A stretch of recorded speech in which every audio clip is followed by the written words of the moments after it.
খাগড়াছড়ি জেলার মাটিরাঙ্গা উপজেলাধীন তবলছড়ি বনফল স্কুলে বার্ষিক ক্রীড়া প্রতিযোগিতা ও নবীনবরণ অনুষ্ঠান অনুষ্ঠিত হয়।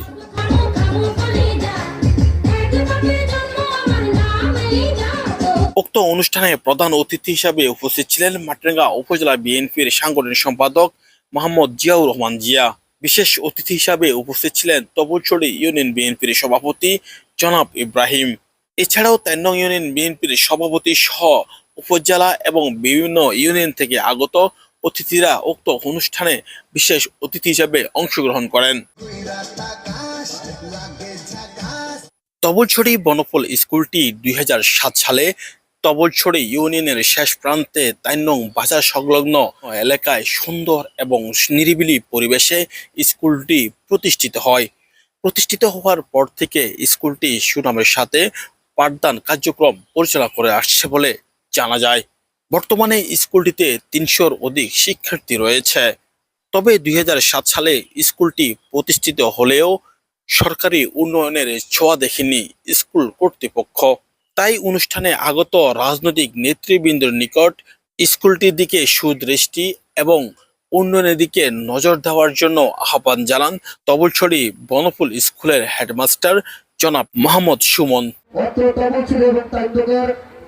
দুটি ইউনিয়নের ব্যাপক ছাত্রছাত্রী আমাদের প্রতিষ্ঠানে পড়াশোনা করছেন। ইতিমধ্যে ৩০০+৩০০-র অধিক ছাত্রছাত্রী আমাদের বিদ্যালয়ে রয়েছে। তাদের সুব্যবস্থার জন্য আপনারা যদি আমাদের স্কুলটির দিকে তাকান তাহলে আমরা আপনাদের প্রতি চিরকৃতজ্ঞ থাকবো। আমরা চাই এই স্কুলটা আরো ভালোভাবে চলক, ভালোভাবে চলক। এই স্কুলের অনেকগুলো সমস্যা আছে, আমরা শুধু সমস্যাগুলো একদিনে দেখে শেষ করতে পারবো না। আমার প্রস্তাবনা থাকবে এই স্কুলের বিদ্যালয়ের শিক্ষক যারা আছে ওনারা 10টি সমস্যা টপ সমস্যা চিহ্নিত করে এরা র্যাঙ্কিং করে কোন সমস্যাটা আগে সমাধান করতে হবে এরকম সমস্যাগুলো আমাদের এই প্রধান অতিথিকে আজকের প্রধান অতিথিকে দেওয়ার জন্য প্রধান অতিথি পর্যায়ক্রমে এই সমস্যাগুলো সমাধান করবে। সমাধান করার জন্য আমি এই সমাবেশ থেকে সবিনয় অনুরোধ জানাচ্ছি এবং অতিথিবাসীর পক্ষ থেকে সবিনয় অনুরোধ জানাচ্ছি। আপনারা সবাই এই স্কুলের পাশে গিয়ে যদি দাঁড়ান, এই স্কুলের পাশে যদি দাঁড়ান, এই স্কুলের উদ্যোক্তাদের পাশে গিয়ে যদি দাঁড়ান, এই স্কুলের শিক্ষকদের পাশে যদি আপনারা দাঁড়ান, আমি মনে করি এই স্কুলটি মাটিরাঙ্গা উপজেলার মধ্যে একটি সেরা স্কুলে পরিণত হবে বলে আমি বিশ্বাস করি। কারণ এখানে যে পরিবেশ, স্কুলের যে জায়গা এবং যে মাঠ এবং ভৌগোলিক যে অবস্থান স্কুলের অত্যন্ত সুন্দর একটা পরিবেশ এবং দুটো ইউনিয়নের মাঝখানে এই স্কুলটি, এখানে আসার পরে মনে হচ্ছে যে এখানে কান্নগের ভিতরে যেন এক টুকরা তবলছড়ি নিয়ে এরকমটা মনে হলো।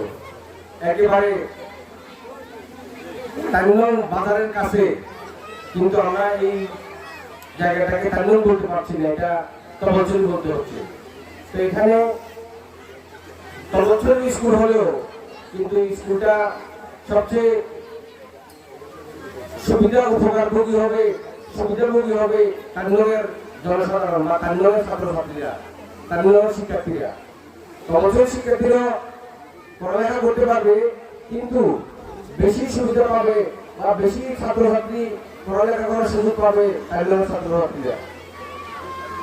আমি কান্নগের ইউনিয়ন বিএনপি সহ কান্নগবাসীকে অনুরোধ করবো, আপনারা যৌথভাবে তবলছড়ির বাসিন্দা এবং কান্নগের বাসিন্দা উভয়ে যৌথভাবে যদি আপনারা উদ্যোগ নেন, এই স্কুলের পাশে দাঁড়ান এবং এই স্কুলকে সহযোগিতা করেন, এই স্কুলের দিকে খেয়াল রাখেন, তাহলে স্কুলটা অত্যন্ত ভালো করবে এবং এই স্কুল থেকে আপনাদের সন্তানরা সুশিক্ষায় শিক্ষিত হয়ে মাথা উঁচু করে দাঁড়ানোর সুযোগ পাবে বলে আমি মনে করি।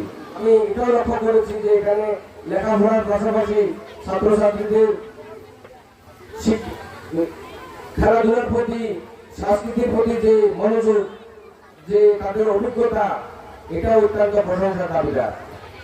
স্কুলের প্রধান শিক্ষক সাহেব স্কুলের অবকাঠামোগত উন্নয়ন সহ কিছু স্কুলের উন্নয়নের জন্য কিছু দাবির কথা বলেছেন।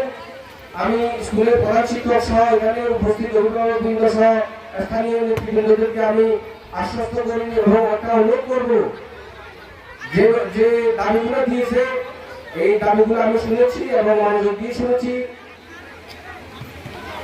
আমাকে একটু সময় দিতে হবে।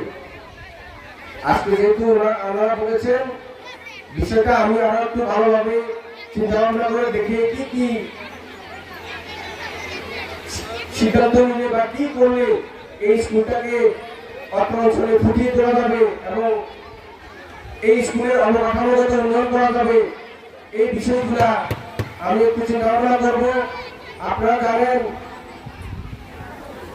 বিগত 2001 থেকে 2006 সাল পর্যন্ত যখন আমাদের প্রান্তীয় নেতা অত্র অঞ্চলের এমপি ছিলেন, তখন কিন্তু আজকে যে রাস্তা, এখানে যে চলিয়ে যে রাস্তা, এই রাস্তাকে কিন্তু তখন আমাদের প্রান্তীয় নেতা ইটের সলিং করে দিয়েছিলেন, ব্রিজ করে দিয়েছিলেন।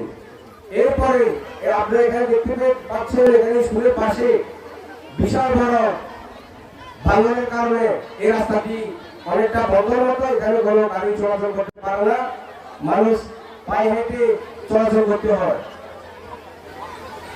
আপনারা এই অঞ্চলে আমাদের প্রান্তীয়তার জন্য যদি দোয়া করেন, আমাদের প্রান্তীয়তার জন্য দিকে খেয়াল রাখবেন এবং আগামী যে নির্বাচন আসবে ওই নির্বাচনে আমাদের প্রান্তীয়তার পক্ষে ব্যাপকভাবে কাজ করে আমাদের প্রান্তীয়তাকে এমপি বানিয়ে যদি সংসদে পাঠাতে পারি, নিশ্চয় আপনাদের সকল যে দাবি দেওয়া সহ যে সকল কার্যক্রমের কথা আপনারা বলেছেন, সকল কার্যক্রম হবে এবং সকল উন্নয়ন হবে এবং এই রাস্তাটা আমাদের প্রান্তীয় নেতা একসময় সলিং করে দিয়েছেন। ইনশাআল্লাহ আগামী দিনে আমাদের প্রিয় নেতা এমপি হলে এই রাস্তা পাকা হয়ে যাবে আমি মনে করি।